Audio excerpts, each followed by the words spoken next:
The espresso machine hissed behind me, its familiar screech almost drowning out the soft jazz playing overhead. It was nearly midnight, and my feet ached in the cheap black flats I'd bought on clearance last month. The leather was already cracking at the edges, just like everything else in my life, worn thin, barely holding together. "Order up, Ellie," Marco called from the kitchen, sliding a plate of tiramisu across the counter. I caught it with practiced ease, balancing it alongside a cup of espresso on my tray. Cicero's was one of those hidden gems in Chicago that somehow survived on reputation alone. Wood-paneled walls, leather booths worn smooth from decades of use, and chandeliers that cast everything in a warm amber glow. It was old-world Italian elegance that attracted a certain clientele, people with money, influence, and secrets. I'd been working here for 8 months, ever since I'd fled Boston with nothing but a duffel bag and the desperate need to disappear. "Table 7, corner booth," Marco added unnecessarily. I knew exactly who sat at table 7. He'd been coming in every Thursday for the past 6 weeks, always at 11:30 p.m., always alone except for the hulking figure who sat at a separate table nearby, never ordering more than coffee.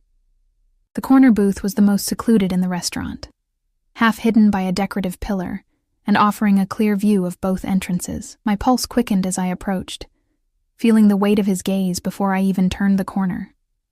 There was something magnetic about him, something that made the air feel charged whenever he was near. "Your espresso and tiramisu, sir," I murmured, carefully setting down the delicate cup and plate. "Adriano Vitali." At least, that's the name he gave when he made reservations. But I knew better. I'd recognized him the moment he first walked through the door 6 weeks ago, though I'd been careful not to show it. How could I forget the face that had haunted my nightmares for the past year? "Thank you," he replied, his voice a low, smooth rumble that seemed to vibrate through my chest. His English was perfect, just the slightest hint of an Italian accent clinging to the edges of his words. I risked a glance at his face. A mistake. His eyes caught mine, dark and intense, framed by impossibly long lashes. His features were almost too perfect, like something carved from marble by an artist with an obsession for symmetry. Strong jawline, straight nose, full lips currently curved into a slight smile. He couldn't be older than 35. Yet there was something ancient in those eyes. Something that had seen too much. "Will there be anything else?" I asked, fighting to keep my voice steady. He studied me for a moment longer than necessary, his eyes trailing over my face as if memorizing each feature. "No, that's all for now." I nodded and turned to leave, relief flooding through me. Each interaction with him left me feeling like I'd narrowly escaped something dangerous, like walking away from the edge of a cliff after peering over. I made it halfway across the restaurant before I felt something slip beneath my foot. One of the floor tiles was loose, catching the toe of my already unstable flat. I stumbled, my hands flying out to catch myself on a nearby chair. The commotion was minimal, just enough to draw a few glances, but the humiliation burned hot on my cheeks. When I straightened and looked back, he was watching me, his expression unreadable, something twisted in my stomach. Fear, or something else I didn't want to name. I retreated to the safety of the bar, busying myself with polishing glasses that were already spotless. Through the mirrors lining the back of the bar, I could see him in the corner, methodically eating his dessert, occasionally glancing at his phone. The restaurant was nearly empty now, just a couple finishing their wine by the window, and a group of businessmen paying their bill. "You okay?" Sophia asked, sliding behind the bar beside me. "You look pale." "Just tired," I lied. "Long day." She nodded sympathetically, her eyes drifting to the corner booth. "He asked for you specifically tonight," she said, lowering her voice. "When Marcos tried to seat him in his usual spot, he said he wanted to be in your section." My hand stilled on the glass I was polishing. "He did?" "Mm-hmm. Left you a $300 tip last week, too." She wiggled her eyebrows suggestively. "I think someone has an admirer." I forced a smile, but my insides had turned to ice. He was watching me, specifically requesting me. This wasn't the casual interest of a regular customer appreciating good service. This was deliberate. I don't need that kind of admirer, I muttered. Sophia glanced around and leaned closer. Do you know who he is? She whispered. I kept my expression carefully neutral. Should I? Marco says he's connected, like seriously connected. She made a vague gesture that I supposed was meant to imply organized crime. Old money from Sicily, but rumor has it he runs half the operation in Chicago now. I'd known exactly who he was long before Marco's gossip made the rounds. Dante Russo, not Adriano Vitali. His father had been one of the most feared men in the Boston underworld until his assassination last year. The son had disappeared afterward, and everyone assumed he'd either been killed too, or fled the country. Everyone was wrong. He'd simply moved territories, establishing himself in Chicago with frightening efficiency. I knew because my ex-boyfriend, Tommy, had worked for the Russo family. Tommy had talked too much when he drank, revealing things about the family business that should have remained secret, things about ledgers and evidence and names, things that could get people killed, things that had gotten Tommy killed. Ellie, Marco called from across the restaurant. Table 7 wants the check. I nodded, my mouth suddenly dry. I printed his bill, just $14.50 for the espresso and tiramisu, and carried it to his table, keeping my eyes down. I hope everything was to your satisfaction, I said automatically, as I placed the leather folder on the table. He didn't take it immediately. Instead, he leaned back slightly, studying me with that same intense gaze. Do I know you from somewhere? He asked. You seem familiar. My heart hammered against my ribs. I don't think so, sir. He tilted his head slightly. Where are you from originally? Not Chicago, I think. Pennsylvania. I lied smoothly. I'd practiced this story countless times. Small town near Pittsburgh, you wouldn't know it. His eyes narrowed fractionally, and I knew he didn't believe me, but he nodded, reaching for his wallet. He placed several bills in the folder without even glancing at the total. Have a good evening, sir, I said, starting to turn away. Ellie, he called softly, stopping me in my tracks. The way he said my name sent a shiver down my spine. I'll see you next week. It wasn't a question. It was a statement, a certainty that left no room for alternatives. I managed a tight smile and nodded before walking away, my legs trembling beneath me. As I returned to the bar, I glanced back to see him rising from his booth, buttoning his tailored suit jacket with elegant precision. His bodyguard, a mountain of a man with a neck thicker than my thigh, immediately stood as well, scanning the room before falling into step behind him. Dante paused at the door, looking back over his shoulder. Our eyes met across the restaurant, and for one terrifying moment, I thought he might come back, but then he turned and was gone, disappearing into the Chicago night. I released a breath I hadn't realized I was holding. Earth to Ellie, Sophia said, waving a hand in front of my face. You planning on standing there all night, or can we close up? Sorry, I muttered, shaking myself out of my daze. By the time we finished closing, it was nearly 2 a.m. I shrugged into my worn peacoat, pulling the collar up against the bite of the late autumn wind. Marco and Sophia offered to share an Uber, but I declined. My apartment was only 6 blocks away, and I needed the walk to clear my head. Chicago at night was a different creature than during the day. The wind whipped between the buildings, carrying the scent of the lake and the lingering aroma of food from late-night eateries.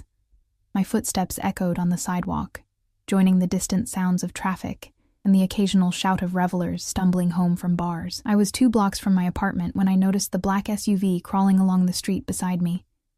My pulse spiked, and I quickened my pace, keeping my head down. The vehicle pulled ahead, stopping at the corner. The passenger window rolled down. "Get in," a voice commanded. The same voice from the restaurant, but harder now, stripped of its polite veneer. I stopped, adrenaline flooding my system. "I'm fine, thank you," I said, my voice steadier than I felt.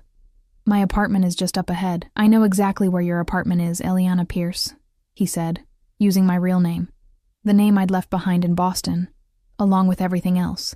"Now get in the car before I make a scene." The world tilted beneath my feet. He knew. He'd known all along. My cover was blown, my carefully constructed safety net ripped away in an instant. How did you— Now, the single word carried the weight of a threat, a promise of consequences I didn't want to contemplate. I looked up and down the street, calculating my chances of outrunning him. Slim to none. Even if I could outpace the car, where would I go? Back to the restaurant? To the police? Neither would protect me from what Dante Russo wanted. With a deep breath, I moved toward the car.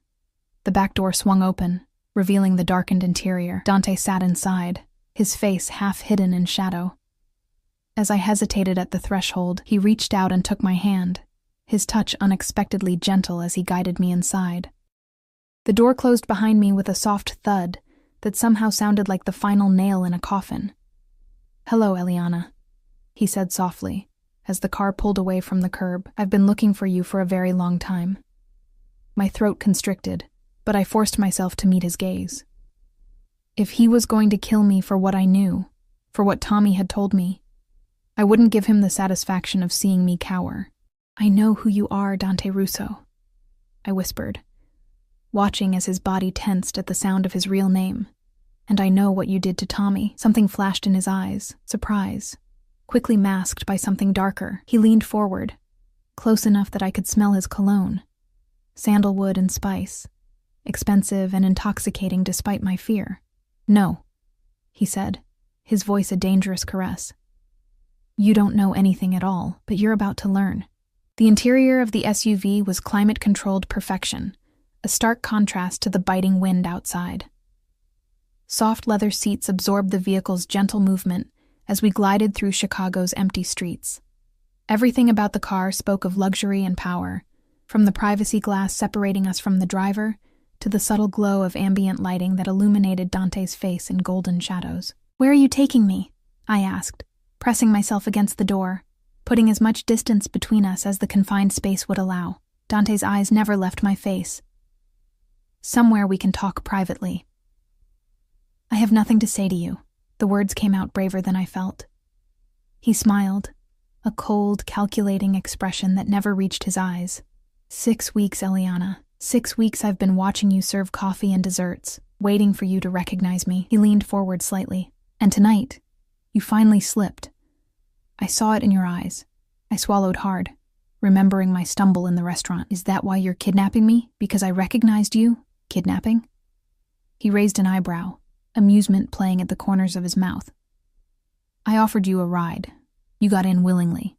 Under threat. Under protection," he corrected. "Do you have any idea how dangerous it is for a woman to walk alone at this hour?"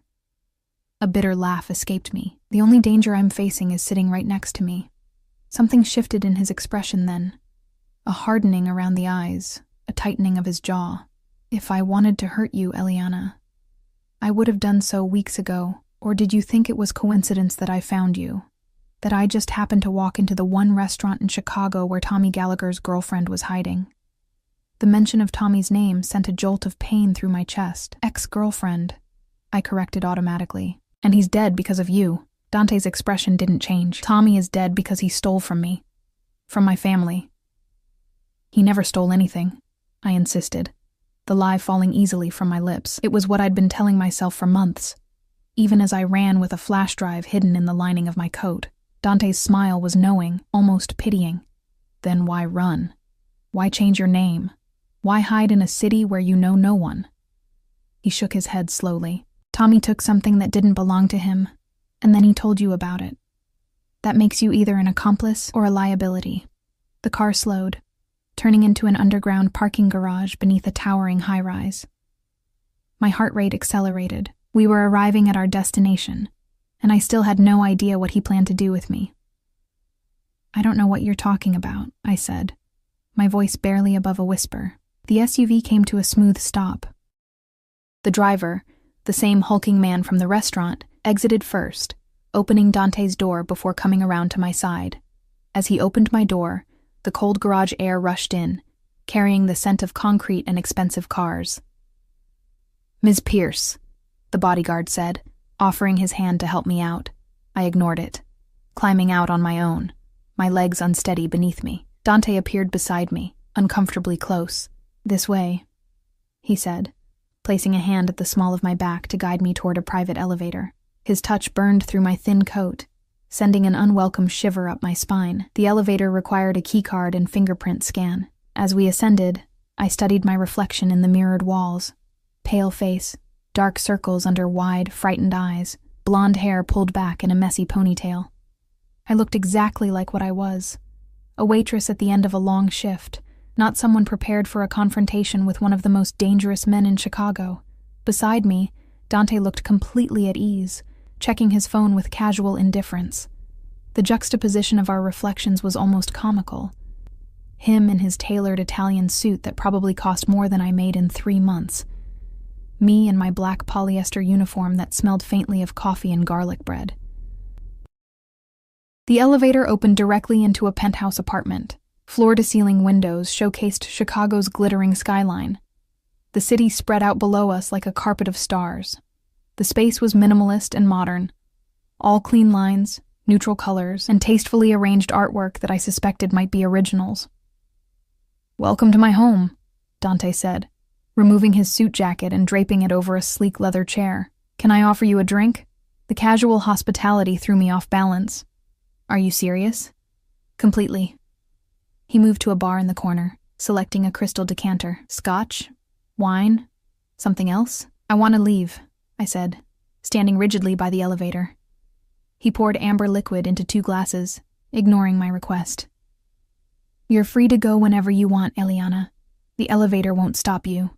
He turned, offering me one of the glasses. "But first, let's discuss what you took from me." I made no move to take the glass or step further into the apartment. "I didn't take anything from you," Dante sighed, setting both glasses on a side table. "Tommy accessed confidential files from my family's servers. Financial records, client information, evidence that could destroy operations my father spent decades building." His voice remained conversational, as if discussing the weather.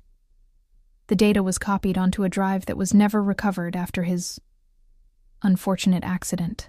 My mouth went dry. "Murder, you mean, not an accident. Call it what you will." He shrugged. "The fact remains, those files disappeared the same night Tommy did. And a week later, so did you." His eyes fixed on mine, searching. "Quite the coincidence, don't you think?" I forced myself to hold his gaze. "I left because I was afraid, because my boyfriend had just been found floating in Boston Harbor with a bullet in his head. And you thought you might be next?" He moved closer, his steps measured and deliberate. "Why would you think that, unless you had something worth killing for?" My back pressed against the wall beside the elevator. There was nowhere else to retreat. "Stay away from me." He stopped, leaving just enough space between us that I could still breathe, could still think.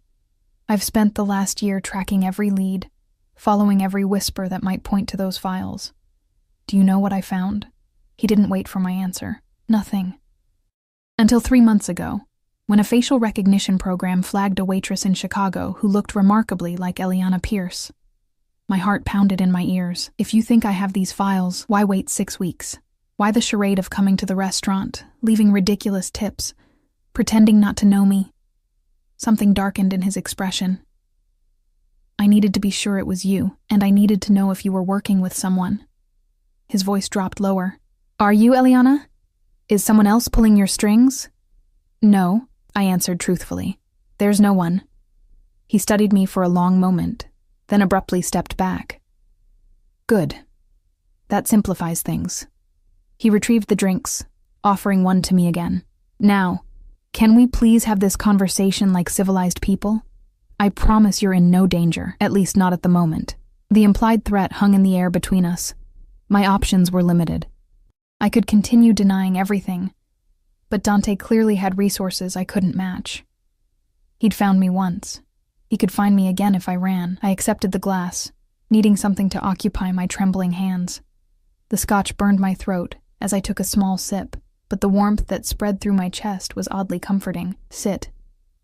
Dante gestured toward an elegant sofa facing the windows. When I hesitated, he added, "Please." I perched on the edge of the sofa, keeping my back straight, my body poised for flight. Dante settled in a chair opposite me, swirling the scotch in his glass before taking a measured sip. "I'm not interested in hurting you," he said, his voice gentler than before. Despite what you may believe about me, I'm not my father. I don't kill without purpose. That's supposed to reassure me? A hint of a smile touched his lips. It should. It means your survival is entirely within your control. He set his glass down, leaning forward. Give me the files, and you're free to go. Start a new life, anywhere you want.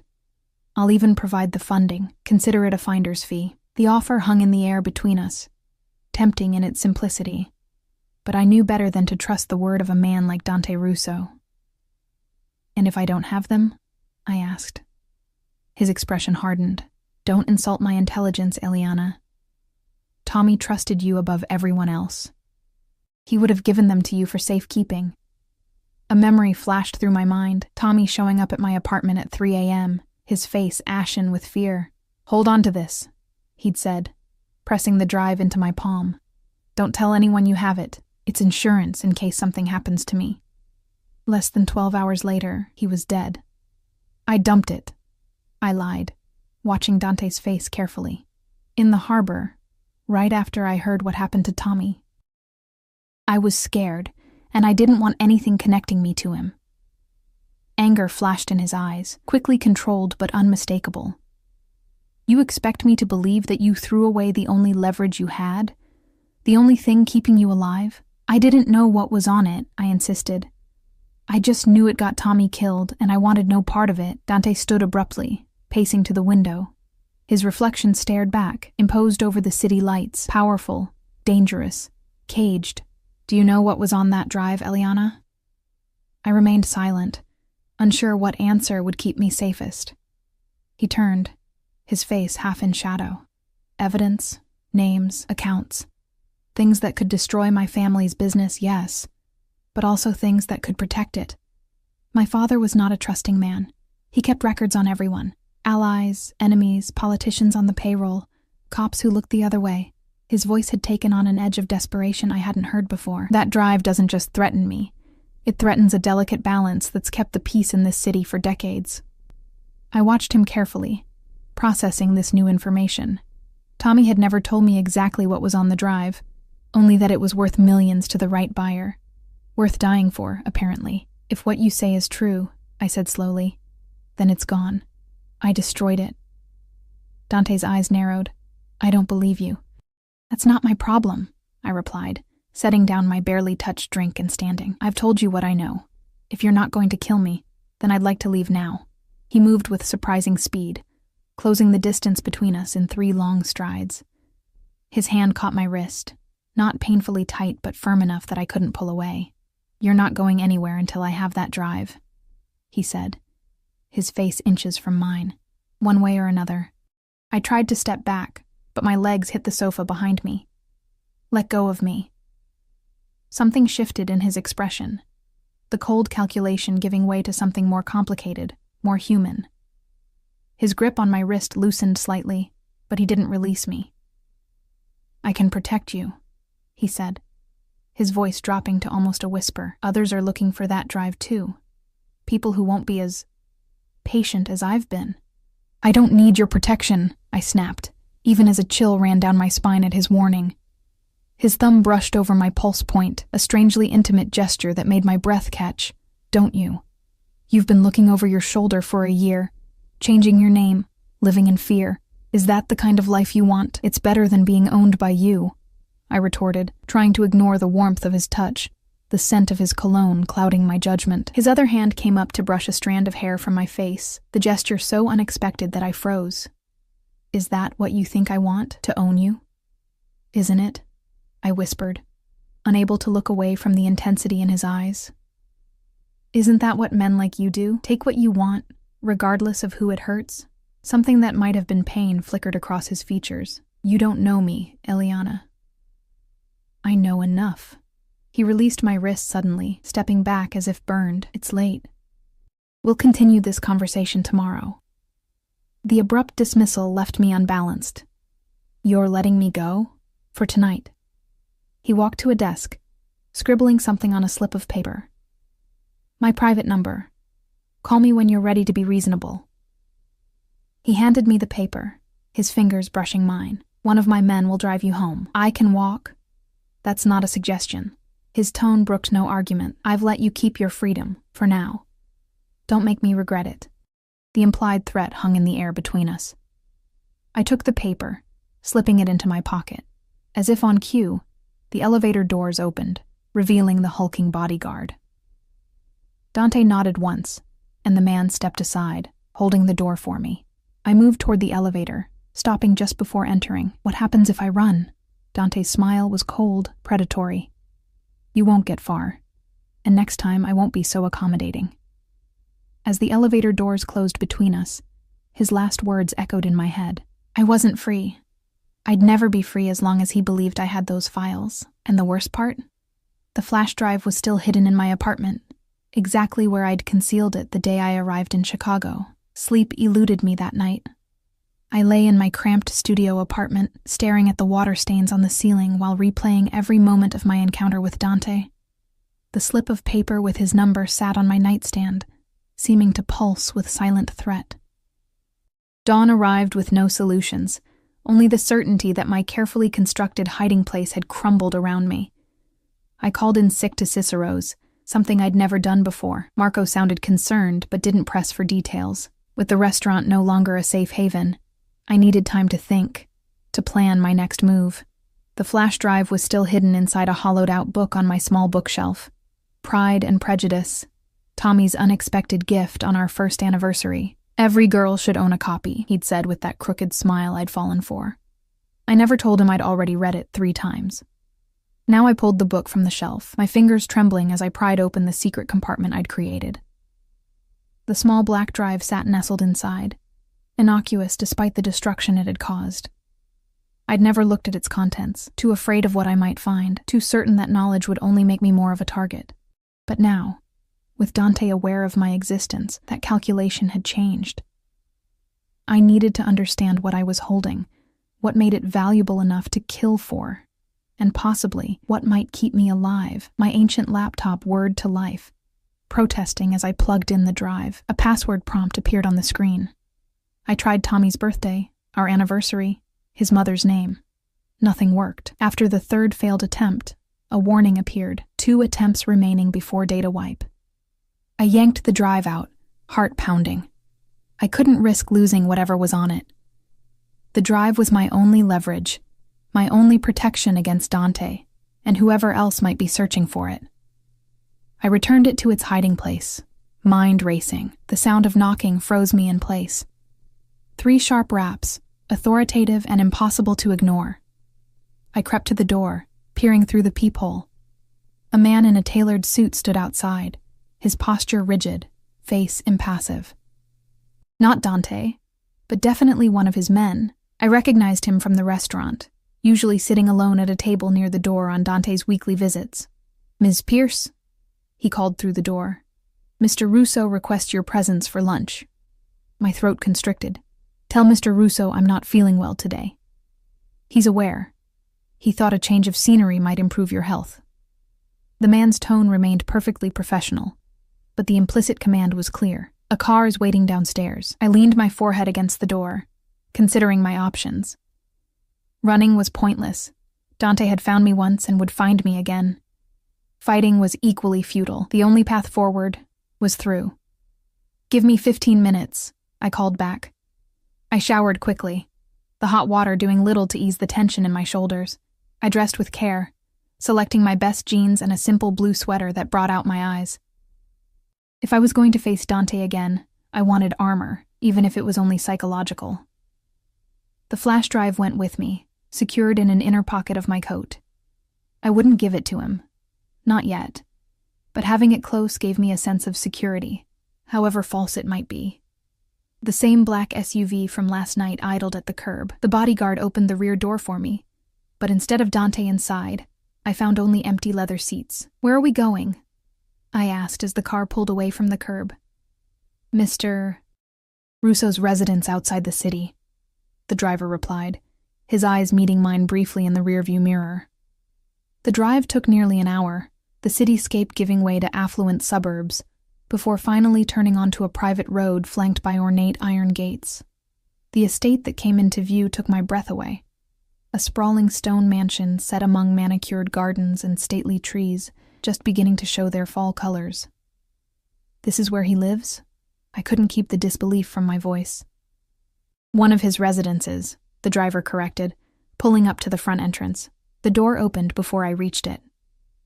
A middle-aged woman in a simple black dress greeted me with a professional smile. "Ms. Pierce, Mr. Russo is waiting for you in the solarium. This way, please." I followed her through a grand foyer, past rooms filled with antiques and artwork that belonged in museums. The solarium was at the back of the house, a glass-enclosed space filled with exotic plants and bathed in natural light. Dante stood as I entered, dressed more casually than I'd ever seen him, in dark slacks and a slate blue button-down, the sleeves rolled to his elbows, revealing strong forearms. "Eliana," he greeted, his eyes moving over me in an assessing glance. "You look better than I expected after our late night." "Disappointingly alive?" I suggested, remaining near the doorway. A hint of a smile played at his lips. "On the contrary. Please, sit." He gestured to a table set for two, an array of covered dishes arranged between fine china and crystal glasses. "I thought you might be hungry." My stomach betrayed me with a low growl. I hadn't eaten since my shift at Cicero's the previous night. "I'm not here for lunch," I said, even as I moved toward the table. "I'm here because your henchman didn't give me much choice." "Paolo can be persuasive," Dante agreed, pulling out a chair for me. When I hesitated, he added, "It's just food, Eliana, not poison." I sat, keeping my back straight, my posture defensive. Dante took the chair opposite, removing the covers from the dishes to reveal a spread that would have been at home in any fine restaurant. Delicate pasta, fresh bread, roasted vegetables. "You have a beautiful home," I said, filling the silence as he poured wine into my glass. "It was my mother's favorite," he replied, surprising me with the personal detail. "She designed most of the gardens herself." I took a small bite of pasta, the rich flavor flooding my mouth.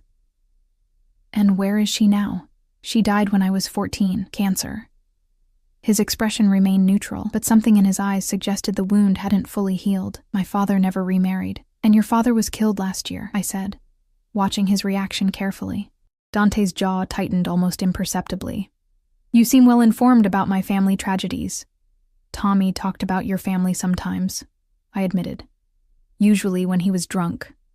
"And what else did Tommy share when he was drunk?" Dante asked, his voice deceptively casual. I met his gaze steadily. "Nothing worth dying for." He studied me for a long moment before speaking again. "I had nothing to do with Tommy's death, Eliana." The statement was so unexpected that I laughed. "You expect me to believe that? He stole from you. And then he turned up dead. It doesn't take a genius to connect those dots. The world I operate in is more complicated than you understand." Dante set down his fork, leaning slightly forward. "Yes, Tommy betrayed me. Yes, he stole information that could destroy everything my family built. But I didn't order his death. Then who did? That's what I've been trying to figure out for the past year." His eyes held mine, intense and unwavering. "The same people who killed Tommy are the ones I'm trying to protect you from." I wanted to dismiss his words as manipulation, but something in his expression gave me pause. "Why would you protect me? Because you have something they want," he answered simply. "And because I don't like loose ends." "I'm a person, not a loose end," I snapped. His expression softened slightly. "Poor choice of words. What I meant is that I take responsibility for the people in my orbit. Tommy worked for me. His actions put you in danger. That makes your safety my concern." "How noble," I muttered, taking a sip of wine to hide my confusion. This wasn't how I'd expected this conversation to go. Dante was supposed to be the villain in this story, not someone claiming to protect me. "It's not nobility, it's practicality," he corrected. "The files on that drive contain sensitive information about my operations, yes, but they also contain evidence of corruption in Chicago's police department and city hall. If that information fell into the wrong hands, the resulting power vacuum would spark a war that would destroy this city." I set down my glass carefully. "You still think I have it. I know you do." His certainty was unnerving, and I think you brought it with you today. My hand moved instinctively toward my coat pocket before I could stop myself. Dante's eyes tracked the movement, a smile of satisfaction spreading across his face. As I thought. You don't know anything, I said, but the denial sounded hollow even to my own ears. Dante leaned back in his chair, surprisingly relaxed for a man discussing matters of life and death. Last night I had my people do a more thorough background check on you. Harvard graduate, magna cum laude. Recruited by 3 investment banks before choosing a non-profit focused on financial literacy in underserved communities. His voice held a note of genuine admiration. Impressive credentials for someone slinging espresso at an Italian restaurant. I pushed my plate away, appetite gone. What's your point? My point is that you're smart, too smart to run without insurance. He took a sip of his wine, watching me over the rim of his glass. Too smart to destroy the only leverage you had. Maybe I'm also smart enough to know when I'm in over my head, I countered. Maybe I wanted nothing to do with whatever got Tommy killed. And yet here you are, he gestured between us, still in possession of the very thing that put a target on your back. I stood abruptly, unable to sit still under his scrutiny any longer. What do you want from me, Dante? Just tell me so we can end this game. He rose as well, moving around the table until he stood before me, close enough that I had to tilt my head to maintain eye contact. I want the drive, obviously. But more than that, I want to know who's working against me, who killed Tommy, who's been systematically targeting my operations for the past year. And you think the answer is on the drive? I think it might be, he admitted. But there's a problem. The files are encrypted, with a failsafe that will wipe everything after too many failed password attempts. I'm guessing Tommy gave you the password. I shook my head. He didn't tell me anything about a password. Frustration flashed across Dante's features. Think, Eliana. Did he say anything unusual the last time you saw him? Leave any clues? The memory of that night rushed back. Tommy's pale face, his shaking hands as he pressed the drive into my palm. It's insurance, he'd said. And then, almost as an afterthought, remember our first date? The answer's where we began. I'd thought he was being sentimental in what he feared might be our last moments together. Now I wondered if it had been a message. Our first date, I murmured, almost to myself. Dante's eyes sharpened. What about it?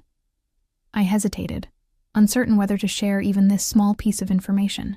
But if Dante was telling the truth, if someone else had killed Tommy and was now hunting for the drive, I needed allies, even dangerous ones. Tommy mentioned our first date the night he gave me the drive, I admitted. We went to the aquarium. He said something about where we began. I thought he was just being nostalgic.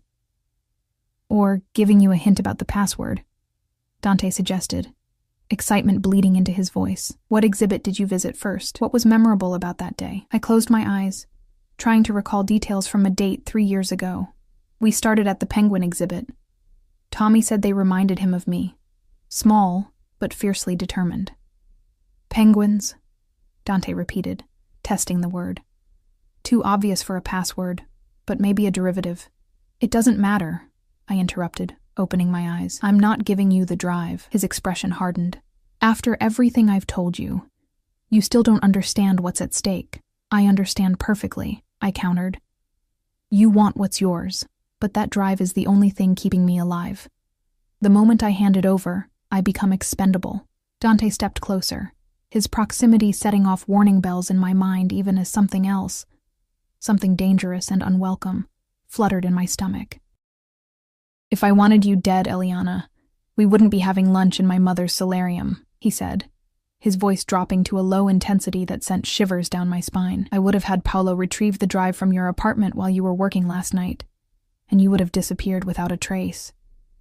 The brutal honesty of his statement hit me like a physical blow. He was right. If my death was his goal, I would already be dead. Then what do you want? I whispered, hating the tremor in my voice. His hand came up to my face, fingers brushing my cheek in a gesture too gentle for a man with blood on his hands. I want your help. Work with me to unlock the drive. Help me find out who's trying to destroy what my family built. Do that, and when it's over, I'll set you up anywhere in the world with enough money to start fresh. And if I refuse, His thumb traced my lower lip, the unexpected intimacy making my breath catch. I don't think you will. I stepped back, needing distance from his magnetic pull. You seem very confident for someone who's been chasing this drive for a year. A smile played at the corners of his mouth. I'm confident because I know you're as curious as I am about what's on it. About why Tommy died. His eyes locked with mine, seeing more than I wanted him to. You want answers as much as I do. He was right, and we both knew it. The mystery of Tommy's death, of the drive's contents, had haunted me for a year. Running hadn't brought me peace, only a different kind of prison built from fear and isolation. I want protection, I said finally, the decision crystallizing as I spoke. Real protection, not just words. And when this is over, I want enough money to disappear completely, new identity, new background, enough resources that I never have to look over my shoulder again. Done, Dante agreed immediately. But there's one condition. I tensed, waiting for the other shoe to drop. You stay here at the estate until we resolve this. His expression brooked no argument. My security can protect you better here than in that apartment in the city. You mean you can keep an eye on me, I translated. He didn't bother denying it. That too. A gilded cage was still a cage. But at least in this one, I might find the answers I'd been searching for. And with Dante Russo as an ally instead of an enemy, I might actually survive long enough to use them. I'll need clothes, I said, the acceptance implicit in my words. And my laptop. Relief flickered across Dante's face, quickly masked by his usual control. Paolo will retrieve whatever you need. He extended his hand, a businesslike gesture at odds with the tension still simmering between us. Do we have a deal, Eliana? I placed my hand in his, ignoring the spark of electricity that shot up my arm at his touch. For now. But if I find out you're lying to me about Tommy, about any of this, you won't, he interrupted, his fingers tightening around mine. I promise you that. Promises from a man like Dante Russo should have meant nothing. Yet as his dark eyes held mine, I found myself wanting to believe him. A dangerous inclination for a woman already in too deep. Now, he said, releasing my hand and returning to his seat at the table. Shall we finish our lunch while Paolo collects your things? The chef will be insulted if we let his carbonara go to waste. The casual shift in tone was disorienting, as if we hadn't just negotiated terms that would determine whether I lived or died. But that, I was learning, was how Dante operated. Shifting seamlessly between charming host and dangerous predator, never letting me find stable footing. I returned to my seat, picking up my fork with a hand that still tingled from his touch. You never did tell me who you think killed Tommy. Dante's expression darkened. No, I didn't, but with your help, I intend to find out. His eyes met mine across the table, filled with a promise that sent a chill down my spine. And when I do, they'll wish they'd never heard the name Russo. The bedroom Dante's housekeeper showed me to was larger than my entire apartment, with a 4-poster bed draped in cream-colored linens and floor-to-ceiling windows overlooking the estate's manicured gardens. A fresh bouquet of lilies sat on the antique writing desk, their scent perfuming the air. It was beautiful, comfortable, and utterly foreign, like stepping into someone else's life. The bathroom is through there, Mrs. Rivera explained, gesturing to a door on the right. Mr. Russo had it stocked with toiletries, but if you need anything else, just let me know. Thank you, I murmured, still taking in the opulence around me. Dinner is at 7 in the small dining room, she continued. Mr. Russo asked me to tell you he'll be occupied with business until then, but you're welcome to explore the main floor and gardens. Paolo will be nearby if you need anything. Translation. I was free to roam, but under surveillance. The gilded cage was taking shape. After Mrs. Rivera left, I inspected the room more thoroughly, running my fingers over expensive fabrics and solid wood furniture. The closet was empty, waiting for Paolo to return with my meager belongings. I wondered how my thrift store clothes would look hanging next to whatever designer pieces normally occupied this space.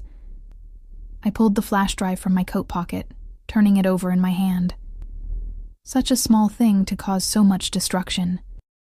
I'd agreed to work with Dante to unlock its secrets, but I hadn't handed it over yet. It remained my only leverage, my only insurance policy in a game where I was severely outmatched. The sound of a car pulling up drew me to the window. Paolo stepped out of the SUV, carrying my duffel bag and laptop case. I watched as he spoke briefly with another man, clearly security from his posture and the subtle bulge of a holster beneath his jacket. The estate was well guarded, as expected for someone of Dante's position. A soft knock announced Paolo's arrival with my belongings. "Ms. Pierce," he said, setting the bags on a bench at the foot of the bed. "Is there anything else you require?" "No, thank you." I hesitated, then added, "How long have you worked for Mr. Russo?" Paolo's expression remained professionally neutral. 8 years, ma'am."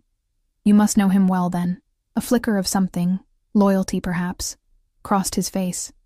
"Well enough to know he's a good man to have on your side, Ms. Pierce." The statement came with an undercurrent of warning that wasn't lost on me. After he left, I unpacked my few possessions, the process taking embarrassingly little time. My entire life fit into a single drawer of the massive dresser. I placed my laptop on the desk and tucked the flash drive into a hidden pocket of my toiletry bag. Not the most secure hiding place, but it would have to do for now. The afternoon stretched before me, empty and uncertain. Despite Mrs. Rivera's invitation to explore, I felt reluctant to leave the relative safety of my room, but the walls were already closing in, and sitting alone with my thoughts would only feed my anxiety. I ventured downstairs, my footsteps echoing on the marble floors. The house was quiet, with only the occasional sounds of staff going about their duties. I followed a hallway lined with oil paintings, landscapes mostly, though a few appeared to be family portraits. In one, a dark-haired woman with Dante's eyes smiled serenely at the painter. His mother, perhaps. The hallway opened into a magnificent library that took my breath away. 2 stories of bookshelves lined the walls, accessed by a wrought iron spiral staircase to the second level. Leather armchairs and reading lamps were arranged in cozy groupings, and a massive fireplace dominated one wall. "Find something that interests you?" I spun around to find Dante standing in the doorway, watching me with an unreadable expression. Despite Mrs. Rivera saying he'd be occupied until dinner, here he was, still in the same clothes from lunch but with his sleeves rolled up further and his collar unbuttoned, giving him a more relaxed appearance.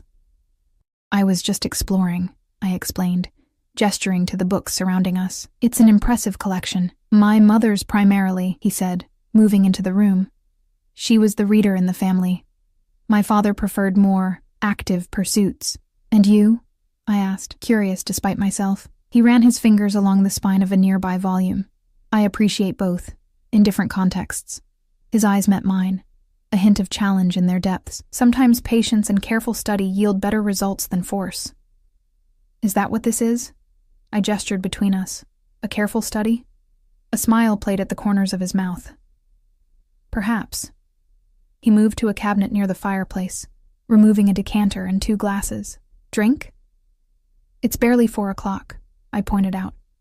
"Time is relative when you're plotting to decrypt stolen files," he countered, pouring amber liquid into both glasses anyway. "Besides, I thought we might start working on our little project." My pulse quickened. "Now?" He offered me one of the glasses. "No time like the present, Eliana. Unless you'd prefer to continue our cat-and-mouse game indefinitely." I accepted the drink, our fingers brushing in the exchange. "Where should we start?" Dante gestured toward a sitting area near the fireplace. "You mentioned Tommy's hint about your first date at the aquarium. Penguin exhibit, wasn't it?" I nodded, taking a seat in one of the leather armchairs. "But penguin is too obvious for a password." "Agreed." Dante sat opposite me, his long legs stretched out casually. What else was significant about that day? Any inside jokes? Specific moments that stood out? I closed my eyes, trying to recall details that had faded with time and grief. We had lunch at the cafe overlooking the harbor. Tommy spilled his soda on a child at the next table. A small smile tugged at my lips at the memory.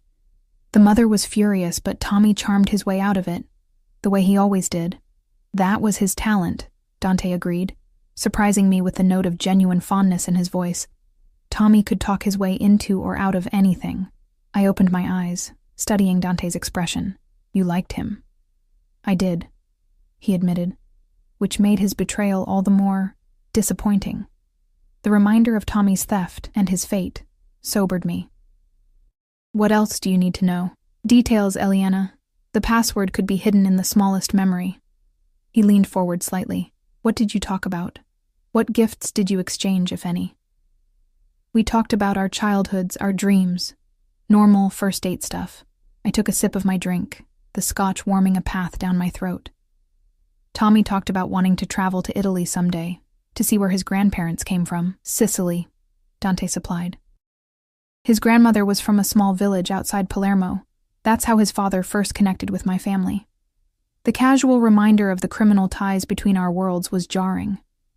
I pressed on, focusing on the task at hand. There was a stuffed penguin in the gift shop. Tommy bought it for me, said it was to remember our first date. Another memory surfaced. He named it Admiral. Admiral the Penguin, Dante repeated thoughtfully. Try that as the password. I hesitated, reluctant to reveal whether I had the drive with me. Dante read my expression easily. I know you didn't leave it in your toiletry bag, Eliana. I saw you move it before you came downstairs. Heat rushed to my face. You've been watching me? Security cameras in the hallways, he explained unapologetically. Standard procedure. In the bedrooms too? I demanded, anger rising. No, he said firmly. Contrary to what you might believe, I do have boundaries. I wasn't entirely convinced, but arguing seemed pointless. Fine. But I'm not handing over the drive until I'm sure I can trust you. Trust is earned, I understand that. He reached into his pocket and pulled out a sleek laptop. Use this. It's secure, isolated from any networks. You can check the drive without risk of the data being intercepted. The gesture was unexpectedly reasonable. I studied him for a moment, trying to reconcile this accommodating man with the dangerous Mafia boss I'd been running from. Okay, I said finally, retrieving the flash drive from the inner pocket of my cardigan where I'd transferred it. But I'll type the password myself. Dante handed me the laptop with a slight bow of his head. Be my guest. I inserted the drive, watching as the same password prompt appeared on the screen. With a deep breath, I typed, Admiral the Penguin. Access denied. One attempt remaining before data wipe. Panic fluttered in my chest. It didn't work. Dante remained calm. Try variations. No spaces, all lowercase, add numbers. My fingers hovered over the keyboard. We only had one more chance before the drive wiped itself. This is too risky. We need to think more carefully. Trust your instincts, Dante urged, moving to sit beside me on the sofa. What else did Tommy say about your first date? About where you began? I closed my eyes again, trying to hear Tommy's voice in my memory. Remember our first date? The answer's where we began. Where we began. Not the aquarium itself, but the ticket counter, I murmured, opening my eyes. We met at the ticket counter. I was fumbling with my wallet, and Tommy paid for my ticket. That's literally where we began. The ticket number? Dante suggested. I shook my head. No one remembers ticket numbers from 3 years ago. My mind raced, seeking connections. Wait. The aquarium had a special exhibit that month. Something about endangered marine life. The ticket had a special code on it. Do you remember it? No, but I thought harder. Tommy kept the ticket stub in his wallet. He showed it to me months later, said it was his good luck charm. The code started with MP for Marine Protection. Dante's eyes lit with understanding. Marine Protection, followed by numbers. Any idea what they might be? A memory surfaced. Tommy teasing me about my birthday being easy to remember. My birthday is March 17th. He might have used 317. MP 317, Dante repeated. Try it. My hands shook slightly as I typed the characters. One chance left. If I was wrong, we'd lose everything. I hit enter before I could second-guess myself. The screen changed, folders appearing in neat rows. We were in. You did it, Dante breathed, leaning closer to see the screen, his shoulder pressed against mine, warm and solid. We did it, I corrected, too relieved to move away from his proximity. The drive contained dozens of folders, labeled with dates and cryptic abbreviations. I clicked on one labeled DCP-DCI, revealing a list of names. Police officers, based on the ranks listed beside them, confidential informants within the Chicago Police Department, Dante explained, his voice tight. This is exactly what I feared. Names, badge numbers, payment schedules. I opened another folder labeled FSL accounts, finding spreadsheets of offshore bank accounts, transaction histories, and shell companies. Financial operations, Dante murmured. Laundering pathways, legitimate business fronts. He rubbed a hand over his face. If this fell into the hands of federal authorities, everything would collapse. I finished for him. Yes, but it's more than that. He pointed to a folder labeled Rivals Intel. This contains information on every other organization operating in the Midwest. Their operations, their weaknesses, their leadership structures. His expression darkened. In the wrong hands, this could spark a war that would leave Chicago's streets running red. I scrolled through more folders, stopping at one labeled simply DRSR. Inside was a single video file. What's this? Dante's body tensed beside me. Play it. I clicked the file. The video showed a dimly lit office, an elderly man sitting behind a desk, Dante's father, I assumed, based on the resemblance. He was speaking with someone off camera, his expression grim. The shipment arrives Tuesday, the elder Russo was saying. Make sure everything is in place. We can't afford another mistake like Baltimore. It won't be a problem, a familiar voice responded from off camera. Tommy's voice. The angle shifted, and Tommy came into view, standing confidently before the desk. I've handled everything personally. The cops are paid. The dock workers are instructed. It'll be clean. It better be, Salvatore Russo replied. Too many people know about this one. If anything goes wrong, a third voice interrupted, the camera panning to show a well-dressed man entering the room. Nothing will go wrong because this is the last shipment. Beside me, Dante inhaled sharply. Uncle Stephen. On screen, Stephen Russo approached the desk with the casual authority of someone accustomed to power. The commission has decided, Sal. We're moving in a new direction. Legitimate businesses, clean money. This old-school operation is finished. Salvatore rose from his chair, fury etched in every line of his face. You don't make those decisions. I built this family from nothing. And now you're a liability. Stephen replied coldly. The vote was unanimous. Step down gracefully, or what? Salvatore challenged. The video cut abruptly to static before ending. Silence hung heavy in the library as the implications settled between us. I turned to Dante, finding his face pale with shock and rage. Your uncle, I whispered. He orchestrated your father's death, and Tommy recorded it all, Dante said, his voice hollow. Insurance, he called it. His eyes met mine, blazing with newfound purpose. Now we know who killed Tommy, who's been dismantling my operations from within. Your own uncle, I said, still processing the betrayal. But why would Tommy steal this? Why not just show it to you? Because he didn't know who to trust, Dante answered, standing abruptly to pace the room. If Stephen had turned the commission against my father, who else might be compromised? Tommy was covering his bases, keeping evidence somewhere safe until he could determine who was loyal. I watched him move, the controlled power in his stride belying the fury I could sense beneath the surface. What happens now? Dante stopped, turning to face me with an expression that sent a chill down my spine. Now, I deal with my uncle, and you... He moved back to the sofa, sitting closer than before. You stay here, where I can protect you. I fulfilled my part of our bargain, I reminded him. I helped you unlock the drive, and now you know too much, he countered. Stephen won't hesitate to eliminate anyone with knowledge of his betrayal. The moment you leave my protection, you're as good as dead. Fear clawed at my throat. So, I'm still a prisoner. His hand covered mine, warm and surprisingly gentle. No. You're under my protection. There's a difference. Is there? I challenged, even as I made no move to pull away from his touch. Yes. His eyes held mine, intense and unguarded for perhaps the first time since we'd met. A prisoner has no choice. You do. Stay voluntarily. Help me finish this, and I'll honor our agreement. Money, new identity, freedom, whatever you want. And if I choose to leave now, His grip tightened slightly. Then I'll have Paolo drive you wherever you want to go, with enough cash to disappear for a while. His expression grew grave. But I won't be able to protect you, and Stephen will find you eventually. He's thorough that way. It wasn't much of a choice. Stay with the devil I was beginning to know, or flee into the waiting arms of one I didn't. How long will it take? I asked. To deal with your uncle? A few days, perhaps a week, he answered.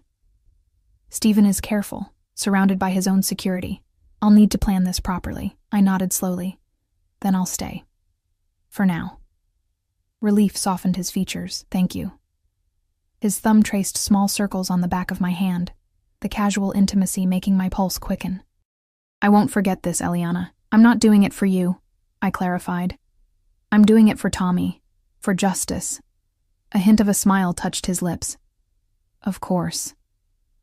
We sat in silence for a moment, the weight of the drive's revelations hanging between us. His hand remained on mine, neither of us acknowledging the contact, yet neither pulling away. We should review the rest of the files, I said finally, breaking the spell. There might be more evidence against Stephen, details about his plan.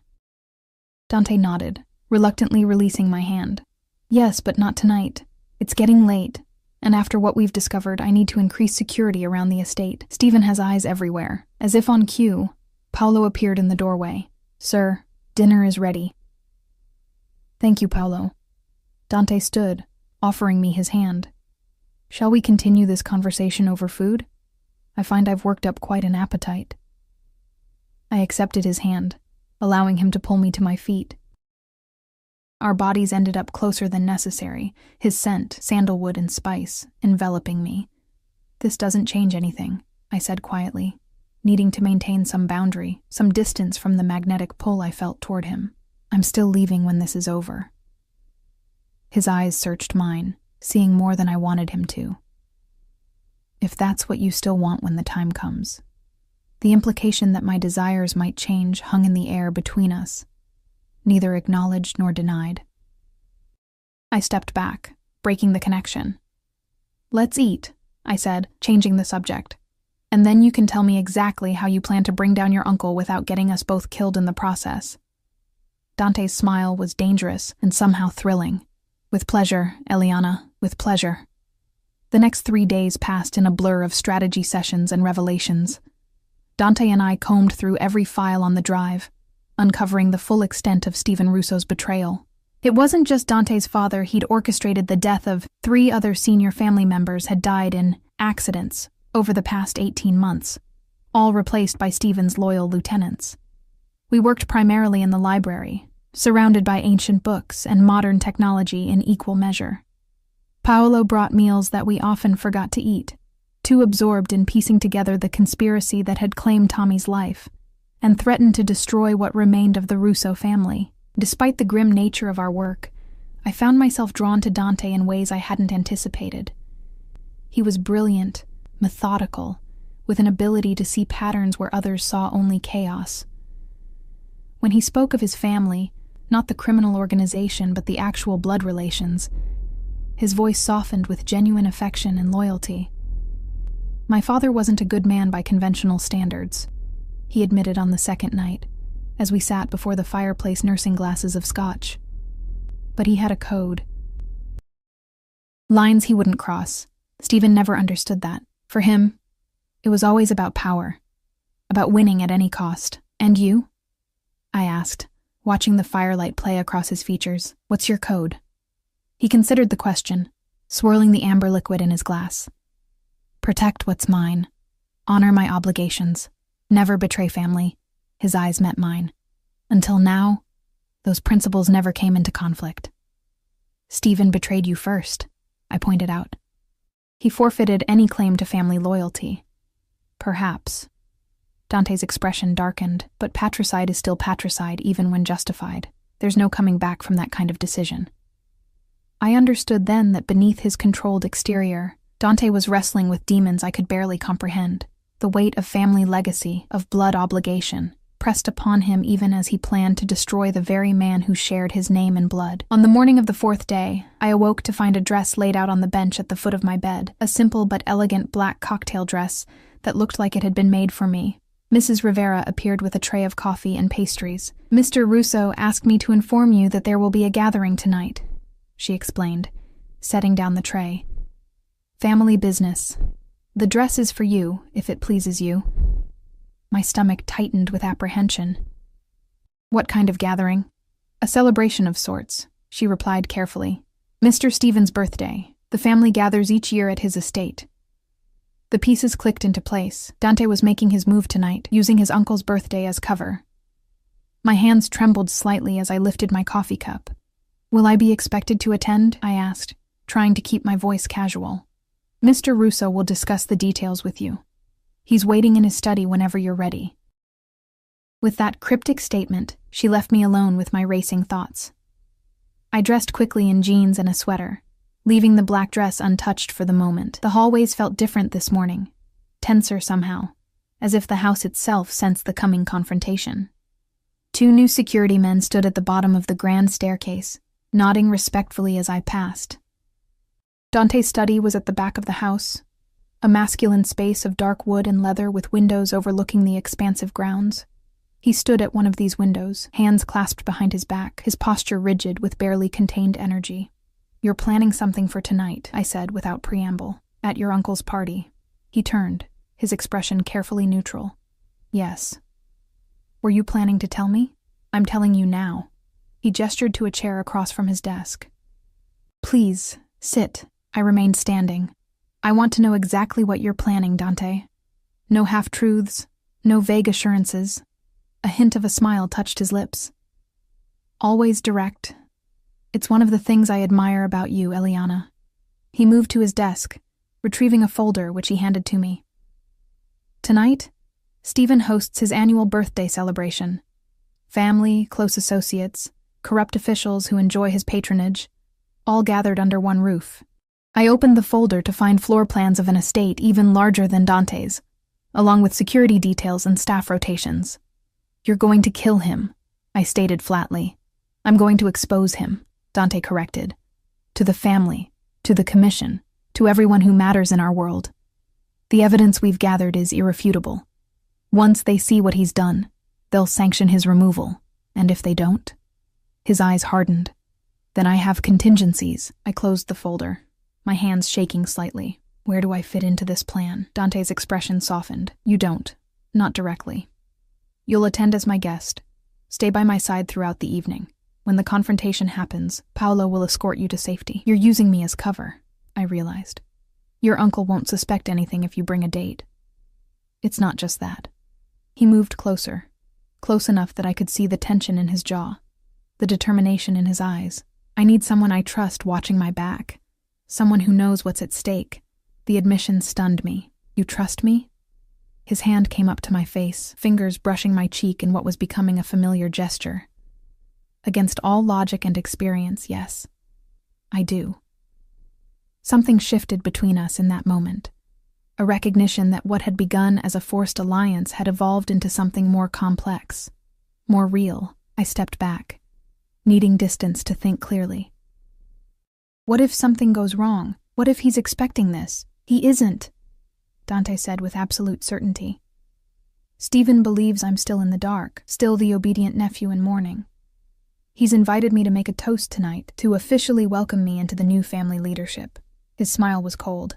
He'll get a speech he wasn't expecting. The plan was audacious, dangerous, and our best chance at justice for Tommy, for Dante's father, for all the others who had fallen victim to Stephen's ambition.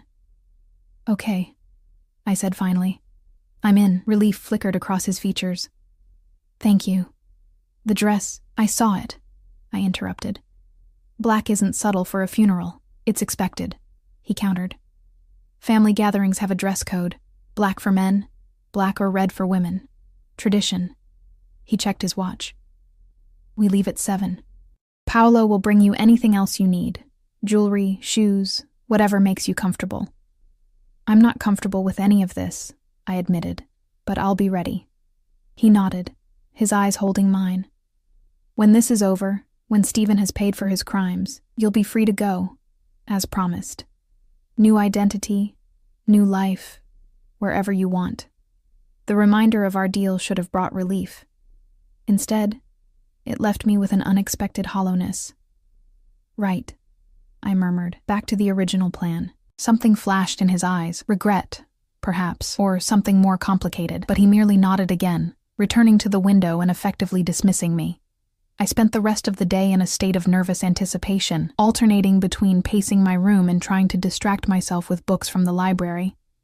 Paolo delivered a box containing elegant black heels and a simple diamond pendant that caught the light with quiet brilliance. By 6:30, I stood before the mirror in the black dress, hardly recognizing the woman who stared back at me. The dress fit perfectly, hugging curves I usually hid beneath practical clothes, with my hair swept up and the diamond pendant gleaming at my throat. I looked like I belonged in Dante's world, a thought that was both thrilling and terrifying. A soft knock announced Dante's arrival. When I opened the door, the appreciation in his eyes sent heat flooding through me. "You look..." He paused, searching for the right word. "Magnificent." He looked rather magnificent himself in a black tuxedo that emphasized the breadth of his shoulders and the lean strength of his body. A dangerous elegance radiated from him, the civilized veneer barely concealing the predator beneath. "Ready?" he asked, offering his arm. I took it, feeling the solid muscle beneath the expensive fabric. As I'll ever be. The drive to Stephen's estate took 30 minutes, most of which passed in tense silence. Dante reviewed final details with Paolo, while I stared out the window, trying to calm my racing heart. This wasn't my fight, I reminded myself. I was here for Tommy, for closure, for the freedom Dante had promised once it was over. Yet as we pulled through the ornate gates of Stephen's mansion, I couldn't ignore the protective instinct that surged through me at the thought of Dante facing his treacherous uncle alone. The estate was ablaze with lights, luxury cars lining the circular driveway. Security personnel dotted the property, their earpieces and subtle bulges beneath their jackets advertising their purpose. Paolo handed our invitation to a stone-faced man at the door, who nodded respectfully to Dante. "Mr. Russo," the man murmured. "Mr. Stephen will be pleased you came." Dante's smile was perfectly pleasant, betraying none of his true intentions. I wouldn't miss it for the world. Inside, the mansion gleamed with old-world opulence. Crystal chandeliers, marble floors, priceless artwork adorning the walls. At least 50 guests mingled in the grand reception room, drinking champagne and engaging in the kind of muted conversations that suggested business rather than pleasure. Dante kept me close, his hand resting possessively at the small of my back as he navigated the crowd. He introduced me simply as Eliana, offering no explanation for my presence. The men nodded politely. The women assessed me with calculating eyes, clearly wondering what made me special enough to accompany the nephew of the guest of honor. "Dante!" A booming voice cut through the murmur of conversation. "There you are, my boy." Stephen Russo approached, arms outstretched in greeting. He was older than I expected, mid-60s, with silver hair and the kind of tan that spoke of winters spent in tropical locations. His smile was wide, welcoming, utterly at odds with the cold-blooded killer I knew him to be. "Uncle Stephen," Dante replied, accepting the older man's embrace with a convincing display of warmth. "Happy birthday. You look well." "Never better," Stephen declared, turning his attention to me. "And who is this lovely creature?" "Eliana Pierce," Dante said, his hand tightening slightly on my waist. "A recent acquaintance who's become quite important to me." Stephen's eyebrows rose in exaggerated surprise. "Is that so?" Well. He took my hand, bringing it to his lips in an old-fashioned gesture. "A pleasure, my dear. Any woman who can capture my nephew's attention is a rare find indeed." His eyes, the same dark shade as Dante's but lacking their depth, assessed me with unconcealed curiosity. "Have we met before? You seem familiar somehow." My heart stuttered. If Stephen recognized me as Tommy's girlfriend, everything could unravel. "I don't believe so," I replied smoothly. "I've only recently moved to Chicago." He continued to study me for a moment longer, before turning back to Dante. "You're still planning to make the toast later?" "Of course," Dante assured him. "I've been working on it all week." Stephen clapped him on the shoulder. "Excellent. Now, mingle. Enjoy yourselves. Dinner will be served at 9. He moved away to greet other guests, his departure leaving me slightly breathless with relief. He suspects something, I whispered to Dante. No, Dante replied, guiding me toward the bar. He's just trying to place you. Stephen prides himself on never forgetting a face. What if he connects me to Tommy? Dante's expression remained calm, but I felt the tension in his body. He won't. Tommy kept you separate from family business. One of his smarter decisions. We spent the next hour moving through the party, Dante introducing me to key family members and associates. I committed names to memory, noting who responded to Dante with genuine respect versus those whose deference seemed forced. If his plan succeeded, these power dynamics would shift dramatically before the night was through. At 9, we moved to an opulent dining room where place cards guided guests to assigned seats. I found myself between Dante and an elderly man introduced as a retired judge, one of many corrupted officials in the Russo family's pocket. Throughout the lavish meal, I watched Stephen holding court at the head of the table, accepting birthday wishes and regaling his guests with stories that prompted obedient laughter. Beside me, Dante ate little and drank less, his attention fixed on his uncle with predatory focus. As dessert was served, Stephen rose, tapping his glass for attention. Friends, family, honored guests.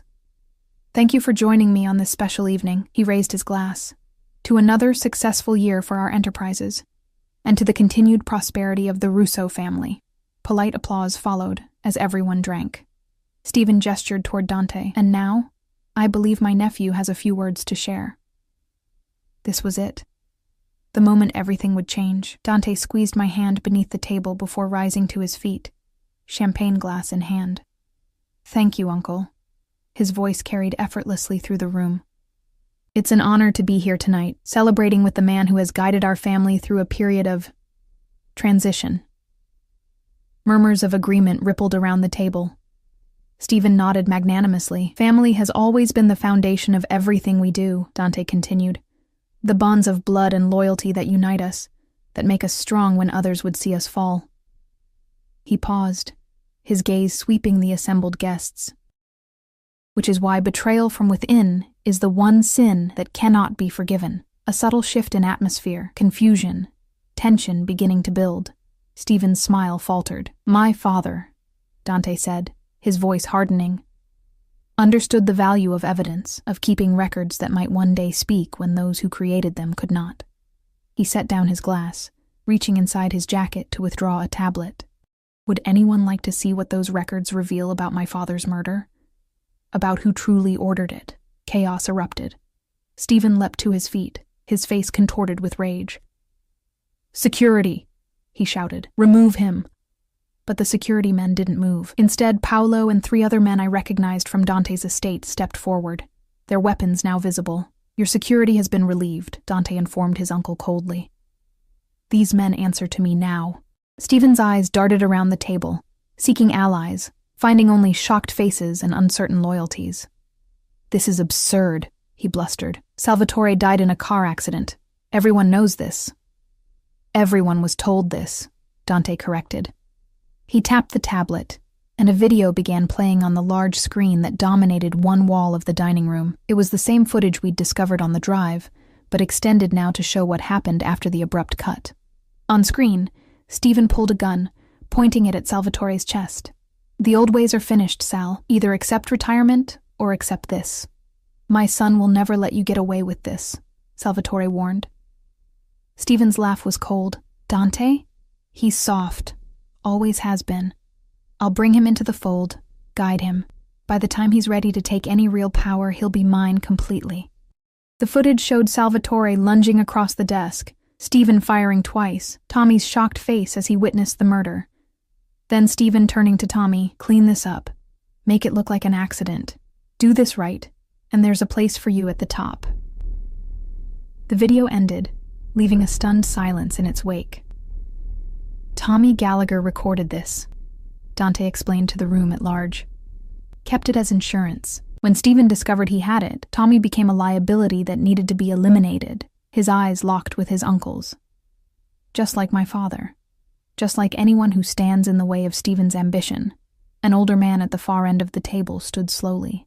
I recognized him from Dante's descriptions as Antonio Calabresi, head of the commission that governed the families. "These are serious accusations, Dante," Calabresi said gravely, "if what you've shown us is authentic." "It's a forgery!" Stephen snarled. "A desperate attempt by my nephew to seize power." "There's more," Dante replied calmly.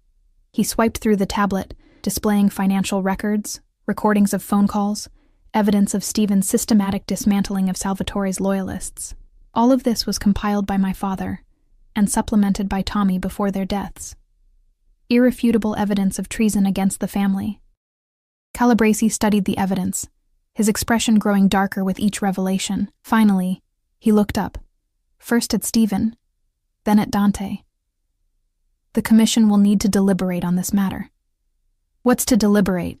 Stephen spat. "He comes to my birthday dinner, makes these wild accusations." "Enough." Calabresi's voice cut through Stephen's protests like a blade. "Dante has presented evidence that cannot be ignored. You will be given an opportunity to defend yourself, before the full commission, tomorrow night." He nodded to several men around the table. "Until then, you will remain under guard." I watched as the color drained from Stephen's face, the realization of his defeat washing over him in visible waves. His eyes found mine suddenly, narrowing with unexpected recognition. "You," he hissed. "Gallagher's woman. I knew I'd seen you before." Dante moved protectively closer to me. "She's under my protection now. She's dead," Stephen snarled. "You're both dead.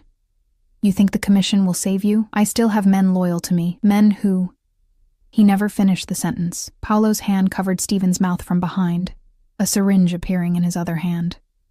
The needle plunged into Stephen's neck, his eyes widening in shock before rolling back. He slumped in Paolo's grip, unconscious, but alive. "Medical emergency," Dante announced to the startled guests. "My uncle hasn't been well. Paolo will ensure he receives proper care." He turned to Calabresi. "With your permission, I'll secure him until the commission meeting." Calabresi nodded grimly. "See that he arrives intact."